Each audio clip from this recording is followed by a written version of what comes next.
kind of problems mass immigration has caused in the US in terms of ethnic tensions and crime. I don't know if you have any data about that, just so that we have some notion, because this is a topic that is very, very, very rarely addressed in European media, and you know, it would be great to get from someone in Washington in policy. Sure.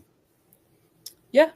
So I assume we're talking about the 4 years of the Biden border crisis, and I think just to say or that going back to Obama, if you have the numbers for those, because yeah. But I would say, like, and it was pretty dramatic under the Obama years as well. But President Biden and his administration was the first time we've ever seen a federal administration actively undermine border security in the U.S.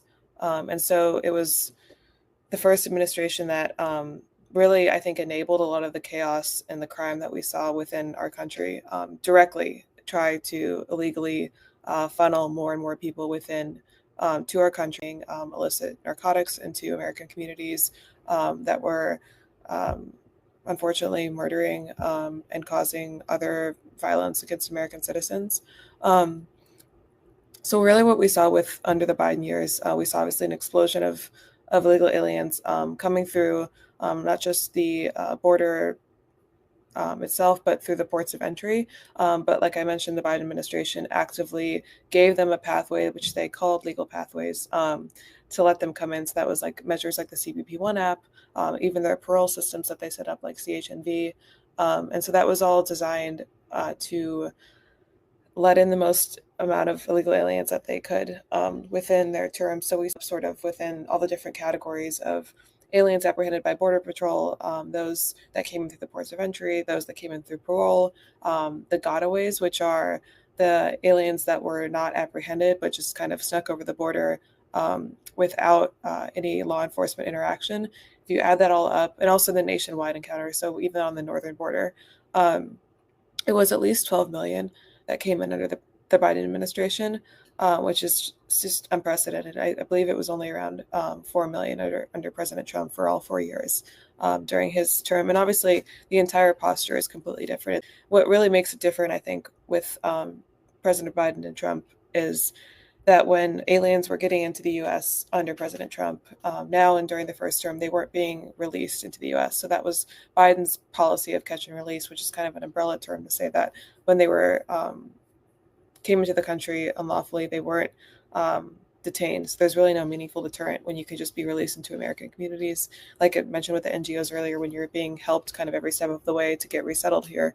But it's completely, what's completely, I think, just unacceptable is that these illegal aliens were claiming asylum when they really didn't qualify under U.S. law. And they're coached by the Mexican cartels to say what they need to get past the first line of a checkpoint, so to speak. But the real statutes for asylum are very strict. They specify that it has to be on basically political or 5 different kinds of persecution. So most of these illegal aliens were economic migrants that came in. So not lawful grounds to come into the U.S. But back to the kind of the negative effects, we saw, like I mentioned, a lot of the illicit, I don't know if this is as much of a problem in Europe, maybe not the same exact drug, but the explosion of illicit fentanyl in American communities was one of the most devastating impacts. Over 100,000 deaths per year, mostly due to synthetic opioids, which fentanyl falls in that category. And we would, like, at least on in the think tank space, we would talk a lot to these families that lost their children, that knew almost everyone, it felt like, in an American community knew someone that had been a victim of fentanyl poisoning. And this has a whole kind of history of the drug manufacturing begins in China, and it's smuggled through the ports in Mexico and then manufactured by the cartels, and then, of course, smuggled over the border. But then we also saw criminal aliens in American communities murdering people like Lincoln Riley, and then criminals tied to terrorists and other dangerous gangs, especially one that kind of popped up the past 4 years in particular under Biden was the Tren de Aragua, which is directly a tool basically of the Venezuelan Maduro regime It's part of their military and law enforcement apparatus. So we saw a huge spike in members of the TDA. With Trump has taken really a precedented action to use the Alien Enemies Act to deport at least 200 of those TDA members, mostly Venezuelan men, to El Salvador, and to crack down on the worst criminal aliens that came into our country.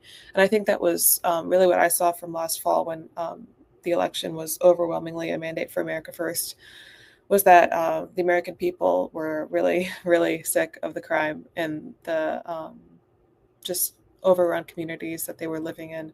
And I think even if you didn't see it directly in your neighborhood, you could definitely sympathize with the family across the country that has had their child taken away from them by someone who never should have been in this country in the first place. It's just a complete failure of our government to the people. So I would say that's kind of the top line.